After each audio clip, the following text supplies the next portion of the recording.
bonjour. Hello, hello, bonjour, Bonjour bonjour. Magali, bonjour Stéphane. Bonjour Caroline.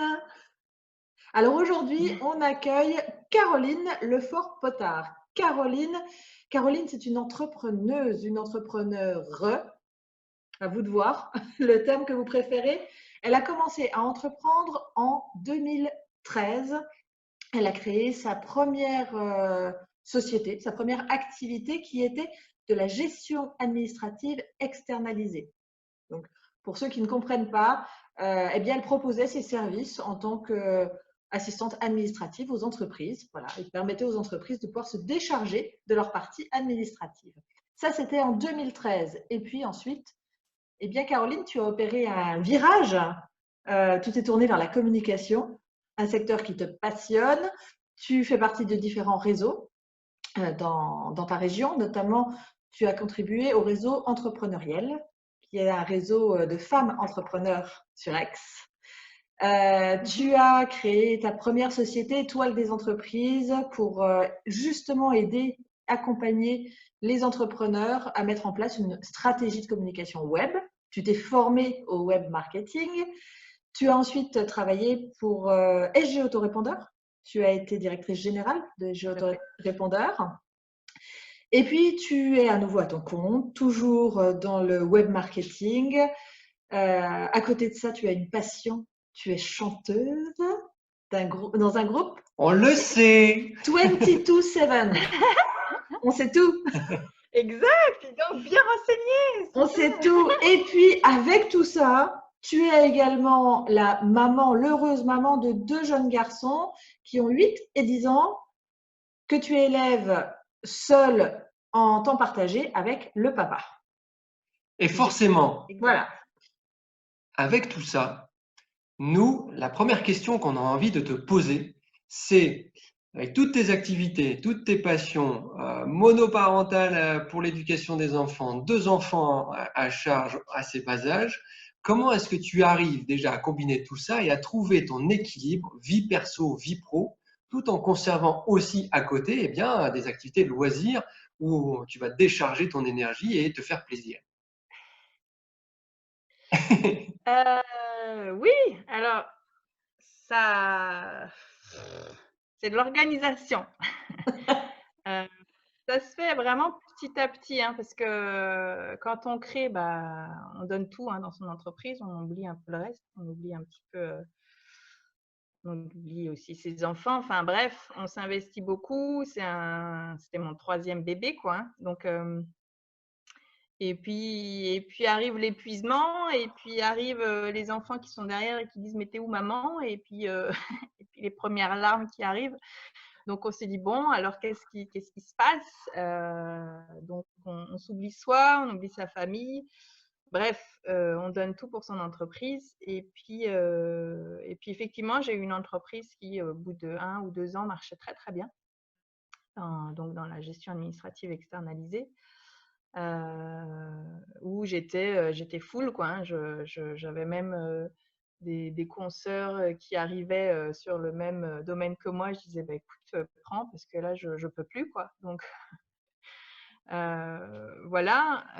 Alors après, c'est vrai que moi je suis très très réseau, c'est-à-dire que j'aime le contact humain. Donc je faisais partie de pas mal de réseaux d'entrepreneurs. Au tout début, pour me faire connaître, je faisais 2 à 3 réunions par semaine d'échange de cartes de visite, de connaissances d'entrepreneurs. Donc c'est vrai qu'après, j'ai réussi à avoir une certaine notoriété sur Aix-en-Provence. Bon, j'ai arrêté, hein, en tout cas, je continue effectivement un peu le réseau, mais plus autant qu'avant. Oui, alors après, c'est vrai que ça demande de l'organisation. On se dit, bah oui, alors l'entreprise, c'est bien, mais et moi, et ma famille, et comment ça se passe? D'autant plus que j'ai donc un enfant qui est dyslexique, multidys, il est dyslexique, dysorthographique, dysgraphique, qui demande un certain accompagnement. Et c'est là où moi, ça m'a un peu tiré de la sonnette d'alarme. C'est-à-dire qu'on a quand même 2 séances d'orthophonie par semaine, plus une séance d'ergothérapie. Donc, ça demande de la présence, donc aussi bien pour l'accompagner dans ces séances-là, mais pour l'accompagner dans ses difficultés, dans ses devoirs qui sont forcément plus long que pour un autre enfant. Donc j'ai dit, bah non, mais je veux être là en fait, je veux être là pour accompagner mon fils.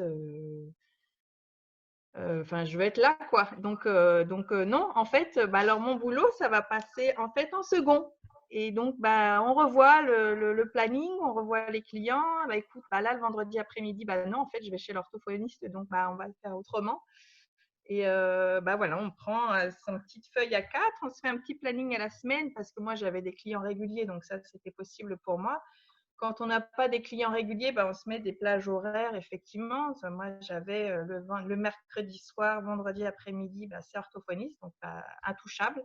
Et puis après, bah, mon temps pour moi, bah, quand j'ai mes enfants, bah, je ne sors pas. Et quand j'ai pas mes enfants, le soir, le mardi soir notamment, je vais répéter pour mon chant. Enfin, voilà. Et après, un week-end sur deux, je m'organise. Je sors le week-end éventuellement si jamais j'ai l'opportunité. Enfin voilà. En gros, dans ma tête, j'ai ma semaine. Et j'ai mes temps pro, j'ai mes temps perso pour moi en tant que femme, j'ai mes temps perso en tant que maman et j'ai mon temps pour mon fils avec ses séances. Voilà, c'est de l'organisation, quoi. Mais ça s'impose en fait parce que je sais que quand on crée son entreprise, on a envie de tout donner et juste à un moment donné, bah, c'est soit on arrive à avoir soit on a déjà cette conscience-là à se dire bah, comment je gère mes enfants.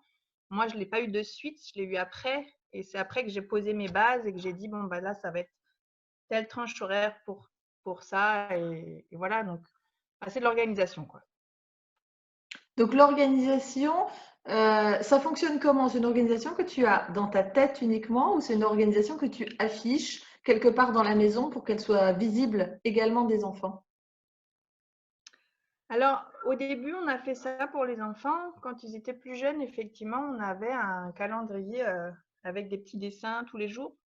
Là, non, je parle beaucoup avec eux. On parle beaucoup avec les garçons. Ils savent maintenant que le lundi, mardi, c'est papa. Alors ça aussi, pareil, pour l'organisation avec le papa, bah, nous, on est tous les deux dans la musique. Moi, je fais aussi du taekwondo. Enfin, voilà, vous allez tout savoir. Donc le lundi soir, j'avais mes séances de taekwondo. Le mardi soir, je répétais mon chant. Donc j'avais envie de garder ça. Donc du coup, le lundi, mardi, ils sont avec leur papa. Le mercredi, le papa, il répète. Donc il a son mercredi. Donc moi, j'ai les enfants le mercredi, jeudi. Et après, un week-end sur deux, chacun son tour. Donc voilà, on a voulu aussi garder notre vie sociale. Donc on s'est organisé du 50-50, mais différemment de une semaine, ce qui nous empêchait d'avoir nos activités toutes les semaines.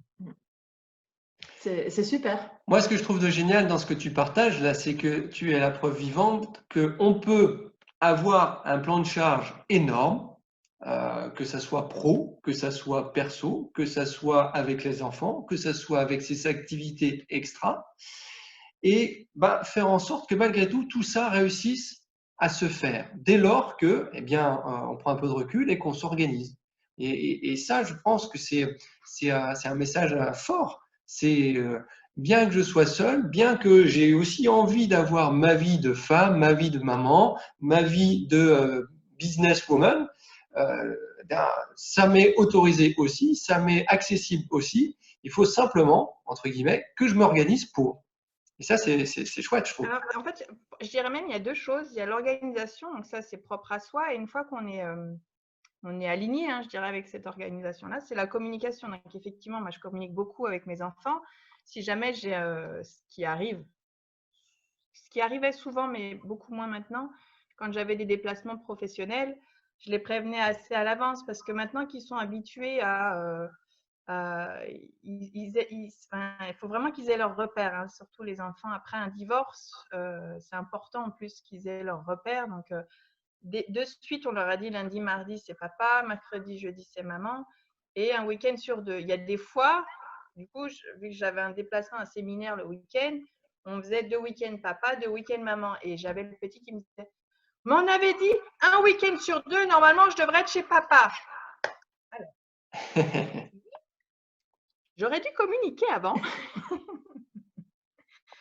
En fait, j'ai un séminaire. Donc, ben voilà, c'est à partir du moment où je communique, il comprend. Mais alors, effectivement, j'ai mon deuxième qui est ultra sensible, un hypersensible et qui a besoin qu'on le rassure, qui stresse très facilement. Donc, j'ai besoin de beaucoup le préparer psychologiquement. Donc, j'ai pris l'habitude, hein, mais c'est vrai qu'il y a des fois, je me laisse avoir et du coup, il n'est pas prévenu de suite. Donc, ça demande aussi de l'organisation, de se dire, bon, alors, il faut que je prévienne Loïc parce que là, sinon, il ne va pas être prêt.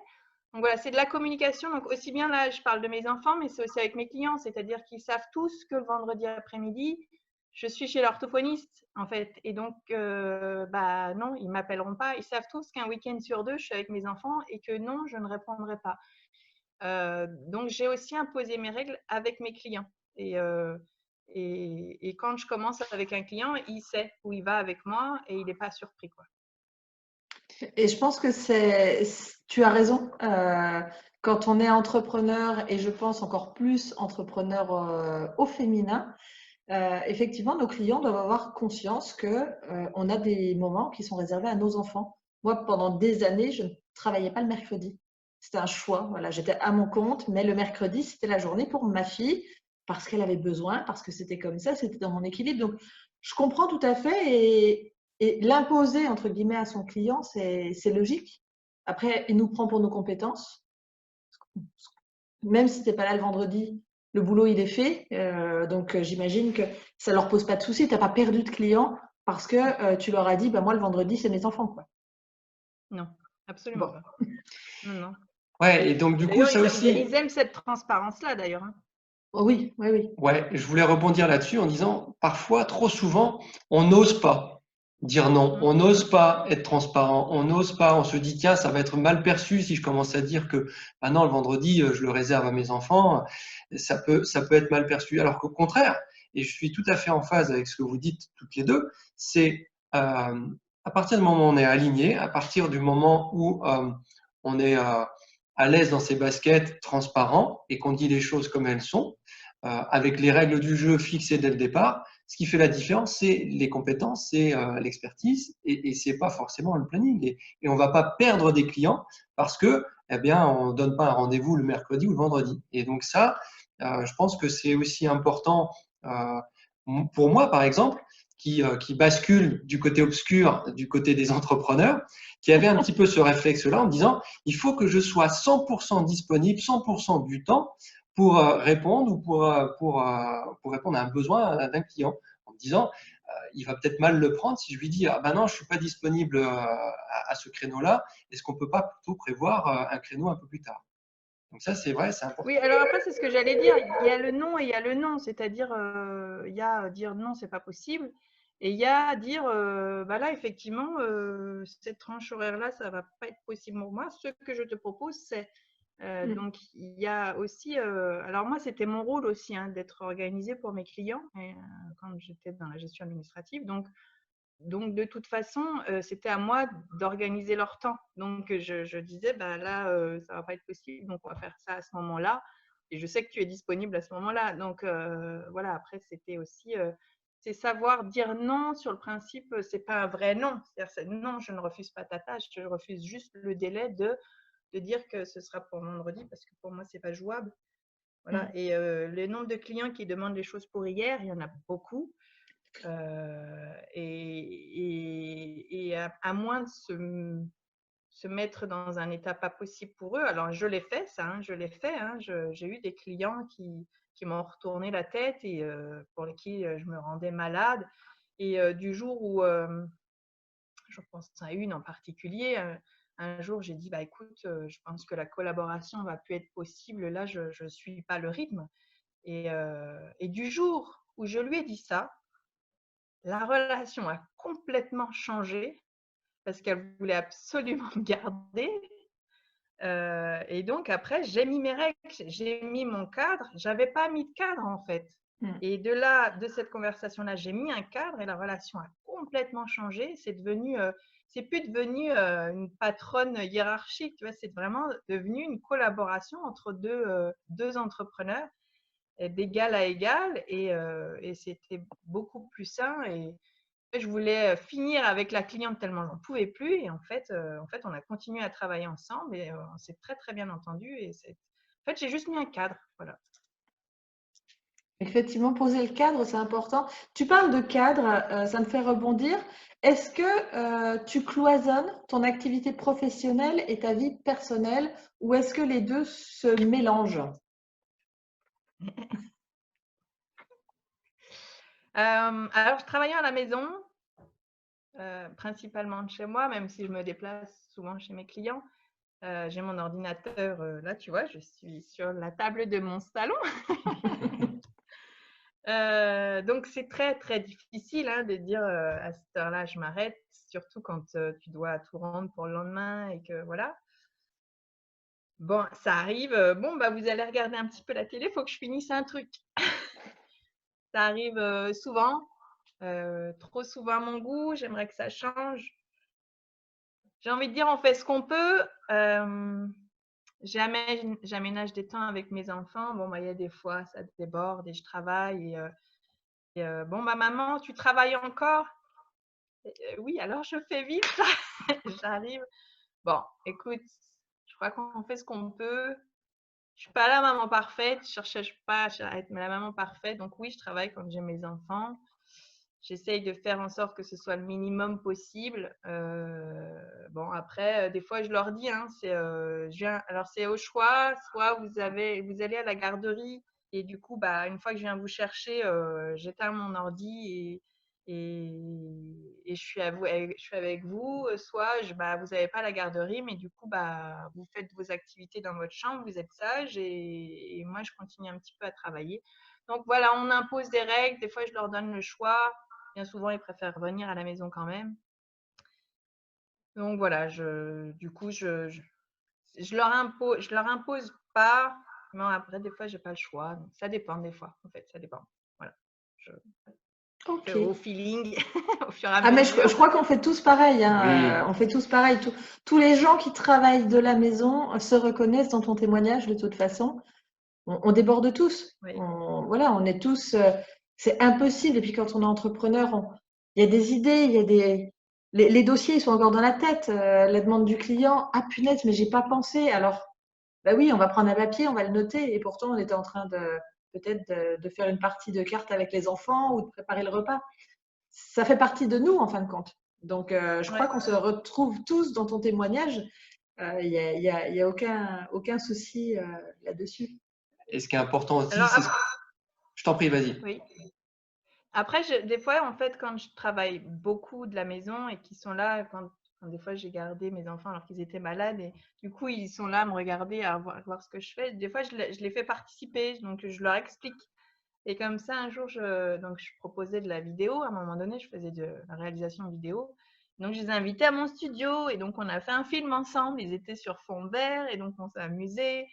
Et après, du coup, j'en ai un qui a fait des vidéos. Alors, lui, il est fan de Mortel Adèle. Et en fait, on avait trouvé un décor de vidéos Mortel Adèle. Et il a fait ses vidéos qu'il a montrées à l'école et tout ça. Donc, après, c'est chouette aussi de pouvoir partager ça. Alors, moi, j'ai eu cette opportunité-là dans la vidéo de partager ça avec mes enfants. Et du coup, bah, mon fils aîné a été passionné du truc et a réalisé ses propres vidéos. Donc, je trouvais ça rigolo, quoi, de pouvoir partager aussi mon métier avec eux. Et bon, voilà, quand c'est propice à, bah, ça peut faire des trucs sympas, Ouais. quoi. Ah, c'est super. Et oui, je voulais rebondir sur le fait qu'effectivement, ce qui est important, c'est ce que tu as dit, on fait de notre mieux. Et c'est ça qui est fort, c'est qu'à partir du moment où on en a conscience et que on le fait en pleine conscience, bah, les enfants le ressentent aussi. Et nous, on garde ça en tête pour se dire, OK, là, je déborde peut-être un peu, j'en ai conscience, je le communique, c'est ce que tu dis, hein, et c'est important. Voire, je peux peut-être aussi les impliquer pour pour qu'on partage quand même un moment. Moi, je voulais te poser une question justement par rapport à tout ça. Oui, Tu nous as aussi bien expliqué que c'est un cheminement, que on fait des erreurs, qu'on se corrige, qu'on essaye, même si c'est jamais parfait, eh bien de s'améliorer un petit peu dans notre organisation, dans le temps, dans le partage, dans les échanges qu'on a aussi avec les enfants. Est-ce qu'il te vient là comme ça à chaud, je te prends à chaud, peut-être la plus oui. grosse difficulté que tu as eu ou la plus grosse difficulté, peut-être la plus grosse erreur que tu as pu commettre au démarrage, peut-être, ou par méconnaissance, qui a fait que tu t'es peut-être perdu ou justement cet équilibre vie perso, vie pro n'était plus en accord avec ce que tu ressentais au fond de toi. Peut-être la plus grosse erreur, tu vois ce que je veux dire?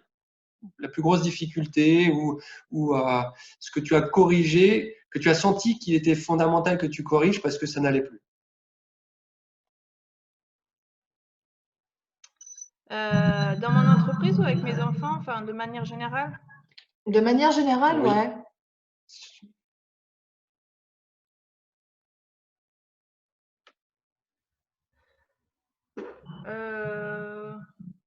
Bonne question.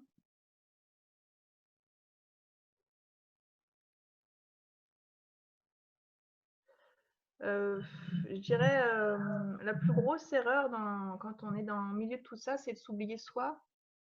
Et il y a eu vraiment un moment donné où ça n'allait pas du tout, hein,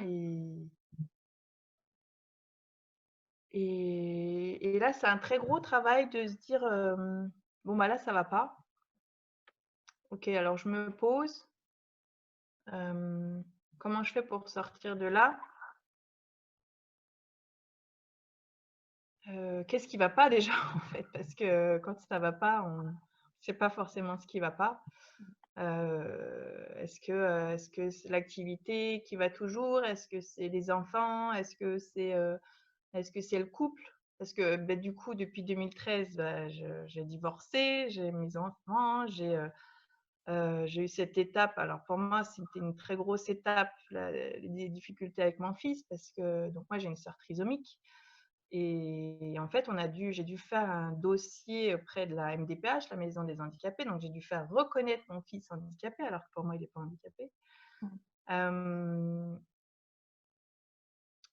Effectivement, comment dans toutes ces épreuves ne pas s'oublier soi. Parce que si tu n'es pas bien toi, alors j'ai vu une thérapeute qui m'a fait vivre un truc un jour et j'ai adoré l'expérience. Donc, elle fait vivre en fait dans ces thérapies de couple, où elle était assise au bout de sa chaise comme ça, et normalement ça se fait en couple, hein, mais bon, du coup j'étais avec elle. Elle était assise au bout de sa chaise et puis elle me fait venir sur ses genoux et elle me fait un petit câlin comme ça. Bon, ok, et d'accord. Et puis elle me dit alors attends, relève-toi. Et puis alors là elle était sur sa chaise, elle s'est mise bien confortablement au fond de sa chaise.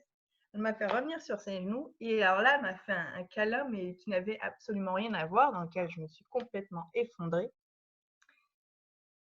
Et du coup, elle me dit c'est quoi la différence? Je dis bah, dans le premier, on sent que c'est pas stable et que c'est un petit truc comme ça de loin, quoi. Et le deuxième, on sent que c'est sincère, on sent que la personne elle est impliquée, on sent que la personne elle est présente. Elle me dit donc vous voyez, donc vous vous rendez compte que là, quand je ne suis pas bien moi, je ne peux pas transmettre quelque chose de positif.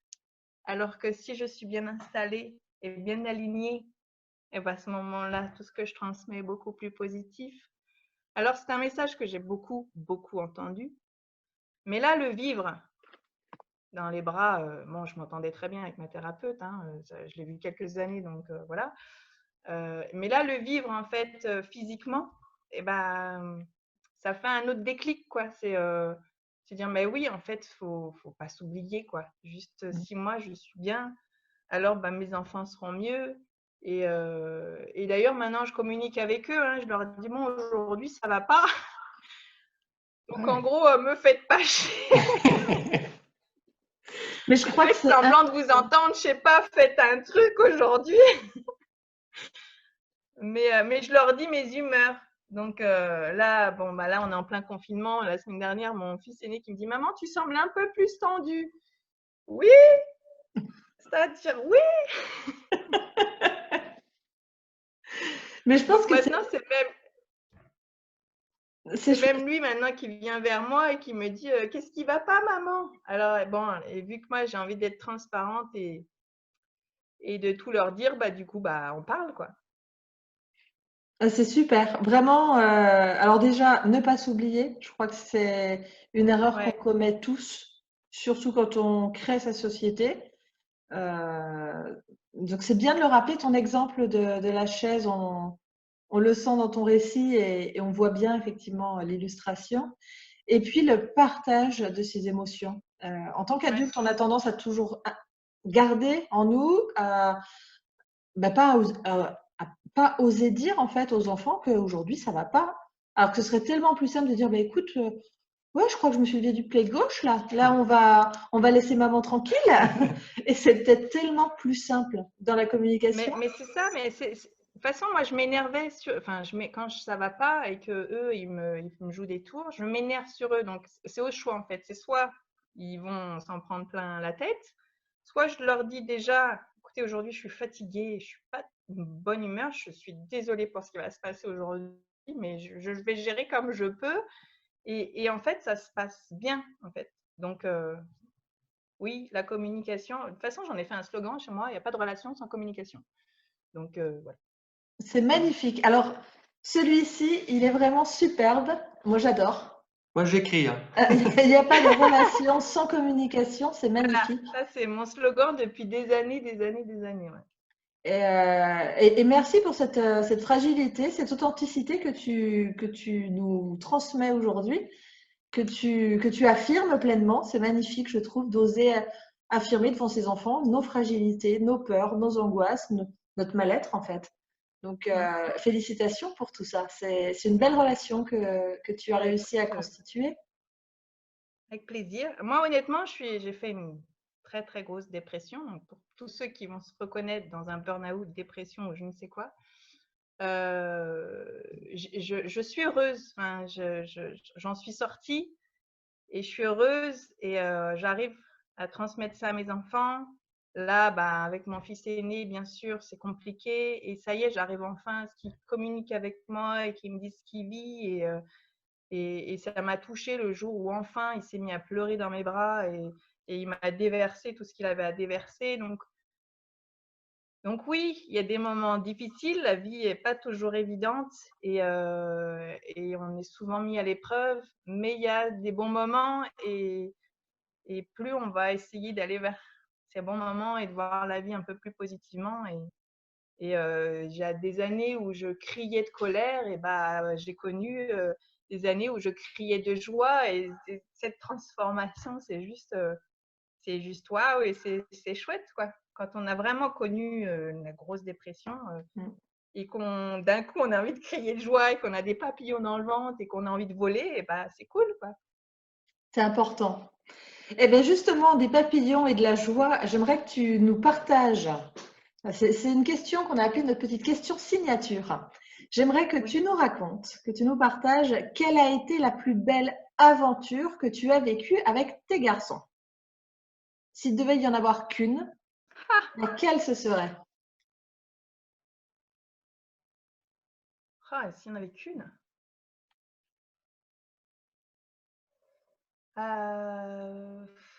Écoute, là, voilà. Le point positif d'un divorce, c'est que du coup, je suis souvent seule avec eux et du coup, bah, je suis toujours en quête de bah, tiens, qu'est-ce qu'on va faire ce week-end? Ou qu'est-ce qu'on va faire pendant les vacances? Et il y a eu une fois comme ça où je voulais, parce que moi, j'ai l'habitude du camping, mais en mobil-home. Et je me suis dit, tiens, si on s'essayait la tente. Sauf que j'ai 2 enfants un peu peureux. Donc, j'avais trouvé une tente pour 3. Et donc, on est parti. Heureusement, j'avais pris que 2 jours.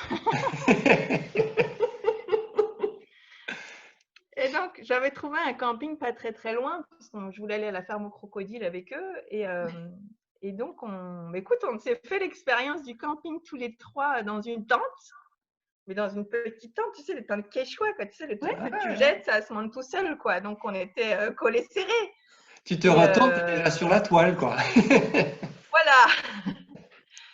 Et donc, on avait on était tous les 3 allongés l'un contre l'autre, quoi. Et donc, je me suis retrouvée en pleine nuit. On avait un perpendiculaire sur moi, l'autre avec un bras sur la tête. Mais écoute, tu sais quoi, je me suis dit, mais c'est trop chouette. Ah ouais. J'adore les avoir aussi près de moi et savoir le matin Bon, j'étais épuisée, hein, heureusement, c'était que 2 jours, j'étais très fatiguée, mais on était tellement complices pendant ces 2 jours. C'était, bah tiens, le soir, on ouvrait juste la petite, on était tous les 3 allongés, j'ouvrais juste la petite porte et on regardait les étoiles dehors. On était sous la couette. Et c'était, bah tiens, qu'est-ce qu'on va faire demain? Est-ce qu'on se fait le petit déj du resto ou est-ce qu'on va s'acheter nos petits trucs? Donc, on faisait nos plannings tous les 3. Bon, après, j'ai 2 enfants qui sont complètement opposés, qui sont jamais d'accord sur tout. Donc, je faisais, ah, bah, alors, toi, tu veux faire ça, on va faire ça à telle heure. Toi, tu veux faire ça, on va faire ça à telle heure. Donc, on essayait de mettre tout le monde d'accord. Mais, Ça, mais c'est c'est un chouette. principe de base chez les enfants. Si tu en as deux, ils sont forcément pas d'accord. C'est la Et base. ils sont complètement opposés en plus. C'est-à-dire, j'en ai un qui est très Lego, l'autre qui est tendance à être Barbie. Enfin, bref. Donc, c'est 2 caractères complètement opposés et bon, bah, du coup, en fait, on se mettait tous d'accord et je disais: «Bah, tiens, lui, il veut faire ça là, donc on va faire ça à ce moment-là» et bon, bref. Donc c'était chouette, c'était une belle complicité et même si j'étais épuisée et bah, j'étais bien, quoi. Un J'étais vrai bien. beau J'étais moment heureuse de d'avoir ressources. un de mes fils qui était allongé sur moi, l'autre qui me tapait, c'est tout. Une Oui, comme tout le monde, proximité, c'est ça. si bien relationnelle que physique, quoi, donc c'était chouette. C'était Ouais. un beau souvenir. Un vrai moment ressources, et ça, c'est chouette. Il faut en avoir et il faut le garder en tête. Ça, c'est génial. Ouais. Ouais, Super. tout à fait. Merci pour tous ces partages, Caroline. C'est chouette de voir ton authenticité, ta fraîcheur. C'est super agréable. Je sais qu'il y a beaucoup de mamans qui se reconnaîtront dans ton témoignage, qu'elles soient entrepreneurs ou pas. Il y a beaucoup de mamans qui vivent ce que tu vis au quotidien, les difficultés. Les enfants 10, malheureusement, c'est mal reconnu, c'est mal orienté, c'est compliqué à gérer. Félicitations pour tout ce que tu fais, tout ce que tu as mis en place. Euh, Aujourd'hui, c'est quoi la suite pour toi avec tes 2 enfants? Comment tu vois? C'est quoi vos projets? C'est quoi votre avenir? Ah! C'est quoi mon projet? Bonne question. Bah là, alors là, moi, je rentre dans la préadolescence avec mon aîné, donc c'est déjà traversé cette période-là. Pour ça, j'en sais rien. C'est une excellente question. Je n'ai pas la réponse. Je vis un peu au jour le jour là. Non, moi après, c'est vrai que j'ai eu énormément de mal à me trouver dans mon orientation professionnelle. Donc, je suis très à l'écoute de leur passion, de ce qu'ils font tous les jours. Bon, c'est tôt, hein, mais on n'y est pas encore. Et encore, j'ai envie de dire, je vois que j'en ai un qui est très scientifique, donc tout n'est pas fait. Mais enfin, je suis vachement à l'écoute de ce qu'ils font, de là où ils veulent aller. Donc, je sais pas, j'ai pas trop de plans là. J'ai envie de te dire être heureux. C'est ce que je veux dire. Est-ce que finalement, c'est pas la bonne solution plutôt que d'essayer d'imaginer, de se projeter, de laisser le cerveau faire ses scénarios? Ben voilà, c'est se laisser aller au jour le jour, vivre le moment présent, et puis quelque part, eh bien, aller là où ça résonne, au moment où ça résonne, comme tu dis, être à l'écoute, communiquer, aussi bien pour toi que pour tes enfants, et puis ben ouais, faire son chemin, vivre son aventure au jour le jour. C'est ça. Alors après, je me base aussi beaucoup sur mes expériences à moi. C'est-à-dire que pour moi, le collège, ça a été les pires années de ma vie. Donc, je suis vachement à l'écoute par rapport à ça. Et là, je sais qu'avec mon aîné, bah, faut que je prévoie de suite pour qu'il y ait un accompagnement lisse. Bon, bref, donc j'ai des choses, des projets pour lui de suite à mettre en place. Et oui, non, je vais être avec eux, derrière eux, à côté d'eux, devant eux, là où ils auront besoin que je sois. Voilà, En s'adaptant. Mais en m'adaptant. sans jamais t'oublier, d'après ce que j'ai entendu, hein, être à leur côté, mais en pensant à toi aussi. Et toi, quels sont tes projets alors? À toi, Caroline, en tant que femme, en tant qu'entrepreneur, dis-nous tout. Alors, oui, il y a 2 choses. Il y a en tant qu'entrepreneur, alors j'aimerais bien allier les 2 en fait. C'est-à-dire que je suis une femme de scène, J'adore la scène, donc j'ai fait beaucoup de théâtre adolescente et donc je me suis mise à chanter, j'avais 15 ans. J'ai arrêté après, j'ai fait une grande pause et là j'ai repris depuis 2 ans le chant, les cours de chant. J'ai trouvé un pianiste depuis cet été et avec qui on a commencé donc à faire des concerts sur Aix-en-Provence. Si tout se passe bien, normalement notre prochaine scène c'est en juin, donc On croise les Ouais. doigts. Allez. on espère que tout ça, qu'on pourra faire cette scène-là. Donc oui, je suis une femme de scène, j'ai envie de monter sur scène, j'aime la scène, c'est une adrénaline, un stress pour moi que j'aime beaucoup. Et au-delà de ça, en fait, tout ce que j'ai pu transmettre pendant cette interview-là, en fait, j'avais envie de le transmettre à plus grande échelle. Et alors, à une époque, je parlais d'un one-woman show. Mais en fait, je me suis aperçue qu'un one-woman show, c'est beaucoup d'humour. Et même si je veux apporter un peu d'humour dans tout ça, c'est pas c'était pas ma priorité en fait. Ma priorité, c'est de transmettre un message. Et effectivement, je pense qu'il y a beaucoup de gens qui peuvent se reconnaître dans tout ce que j'ai à dire. Et de par mon passif, par ce que j'ai pu vivre avec une sœur trisomique, ce que j'ai pu vivre en tant que maman, est-ce que j'ai pu vivre en tant qu'entrepreneur, tout ça, j'ai envie de le transmettre. Et effectivement, alors j'ai entendu un seul en scène, j'aime beaucoup le nom seul en scène. Donc effectivement, j'ai un projet de spectacle que j'avais commencé à écrire il y a quelques années et que j'ai mis un peu de côté parce que la vie faisant que. Et là, oui, j'ai envie de me remettre dessus. C'est un des projets sur lequel j'aimerais bien me remettre et faire plus de scènes. Donc, c'est un rêve pour moi que j'exauce avec mon pianiste que j'ai trouvé. J'avais toujours rêvé de faire un piano-voix et c'est top. Je suis très heureuse à faire ça. À toutes les répètes qu'on fait, ça me requinque et je suis très heureuse. Donc voilà, c'est aller vers plus de scènes et éventuellement faire des conférences aussi en tant qu'entrepreneur. Voilà, j'aime les relations, donc j'aime partager. J'ai vraiment envie d'aller vers ce genre de choses-là. Eh bien, écoute, on a hâte de venir t'applaudir, t'écouter, écouter les messages que tu veux nous transmettre. Je pense qu'effectivement, la conférence spectacle t'attend. En tout cas, on partagera avec grand plaisir tes premiers pas sur scène. Tu nous feras signe. Ce sera vraiment Avec chouette plaisir, de venir ça marche. t'écouter. On est prêt à prendre nos billets, nous. Tu nous fais signe dès que l'ouverture est lancée. Ok, je vais déjà l'écrire et puis je vous préviens. Ben écoute, nous, on revient l'année prochaine. Donc, on peut se donner rendez-vous d'ici 15, 18 mois. Allez, on se donne rendez-vous d'ici 18 mois, c'est bon. On sera revenu. Allez, challenge, d'accord, 18 mois, ça me paraît correct comme délai. Ah, c'est pas mal, hein? C'est pas mal, hein? Ok.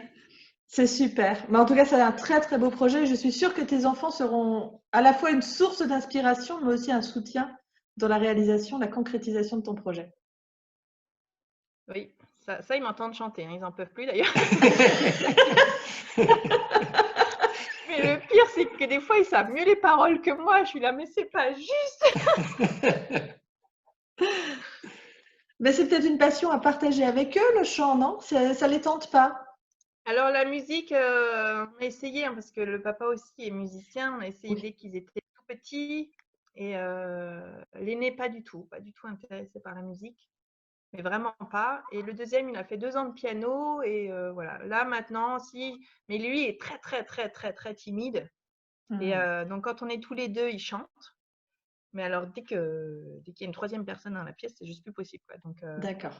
Donc, il aime bien chanter avec moi. Et d'ailleurs, des fois, il chante vraiment les paroles mieux que moi. Je dis, mais jalouse.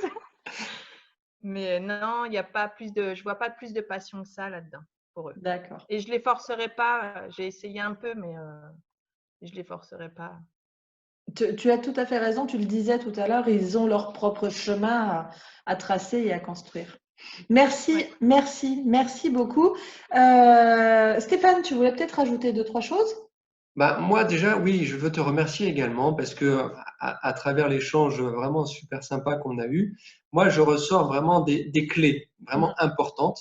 que je prends déjà rien que pour moi qui me met à mon compte, tu vois, et qui sont des fondamentaux à mettre en place dès le départ, à travers, OK, si je veux un bon équilibre entre ma vie perso, ma vie pro, ne pas m'oublier, ça passe par une organisation. Je mets en place une organisation. Je n'hésite pas à communiquer, à partager, à le dire avec mes enfants, avec mon conjoint, etc., avec mes clients, tout en définissant un cadre. Je fixe les règles du jeu au départ. Et ça, pour moi, effectivement, ce sont 3 fondamentaux pour déjà avoir les fondations de la maison. Hein, c'est l'équivalent de la fondation de la maison. Ben là, c'est des fondations pour avoir un bon équilibre dans sa vie perso, pro et ses activités perso. Ne pas s'oublier. Alors ça, c'est un message que je prends en pleine face. Toi, oui. Parce que j'ai pas la sensation de m'oublier, mais ouais, il faut pas non plus être à chaque fois à 100% à la disposition des autres. Il faut aussi s'écouter, écouter ses besoins, se recentrer et de temps en temps, savoir dire, écoute, là, j'ai besoin de mon temps à moi, de mon activité à moi, de m'isoler. Me fais pas chier parce que là, c'est pas la bonne journée. Donc, de savoir s'écouter. Ça, c'est vraiment important. Associé à ça, effectivement, c'est se connecter et ne pas hésiter à partager ses émotions. Le dire. Aujourd'hui, je cherche pas à savoir pourquoi, mais ouais, c'est pas la bonne journée, donc laissez-moi tranquille. Sinon, ça va partir en vrille. Et puis enfin, pas de relation sans communication. C'est noté sur mon papier. Ça, c'est, je crois, la phrase qui résumera notre interview. En tout cas, moi, vraiment, tu nous as apporté énormément de, comme dit Stéphane, de fondamentaux. Je pense qu'ils vont servir beaucoup de personnes.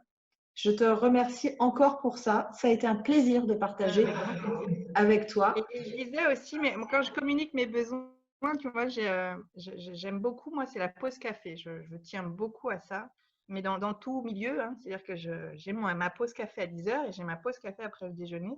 Et c'est devenu un rituel avec mes enfants. Je dis alors, on fait la pause café. Alors, eux ne boivent pas de café. Mais du coup, ils savent que donc j'en ai un qui se précipite à la cafetière et qui me fait mon café maintenant. Waouh! Ça, c'est la classe. Et donc, ils partagent ce moment-là. Ils boivent autre chose, mais on partage en fait ce moment-là. Donc, ils savent à 10h et après le déjeuner, j'ai ma pause café. Donc, voilà. C'est juste quand tu donnes un besoin, des fois, il y a des choses qui se passent et c'est chouette. Ouais, c'est vrai, effectivement. Moi, je te remercie encore beaucoup pour ton authenticité, ta spontanéité, ton naturel. Tu n'as pas hésité là aussi à jouer franc jeu sur tes fragilités, sur les erreurs que tu as pu commettre. Et je pense que c'est important aussi d'être honnête avec les gens en disant c'est pas toujours beau, c'est pas toujours rose, j'ai pas toujours fait les bonnes décisions, j'ai pas forcément mis les bonnes choses en place, mais en tout cas, je cherche à chaque fois à faire du mieux possible et de m'améliorer petit à petit. Et ça, je trouve que c'est un message franc et honnête qui est super chouette. Merci pour ce retour, ça me flatte, c'est gentil. Donc, on te retrouvera sur scène bientôt. Voilà. Hein, on se laisse quelques mois, mais en tout cas, l'appel est lancé et nous, on communiquera en tout cas sur tes projets à venir et on invitera tout le monde à venir t'écouter sur scène pour prendre autant que ce que déjà tu nous as apporté aujourd'hui, voire même plus. Parce que oui, tu as un parcours qui est enrichissant. Nous, on a déjà nos 4 billets pour toute la famille en pré-vente dans la machine. Ça y est, c'est lancé. Vous venez comme vous déjà en fait, parce que là vous du coup, ah ça y est, hein, tu te grattes la tête là. Je te dis 18 mois, parce que vu que le démarrage est décalé, on part pour 14 mois, donc on va revenir dans 18 mois à peu près. D'accord, j'attends votre retour. Mais tu sais, on reste connecté, le réseau est toujours là, donc on sera toujours connecté. Yes. À bientôt, Caroline. On te remercie encore beaucoup. Avec plaisir. Bye bye. Ciao. Bye.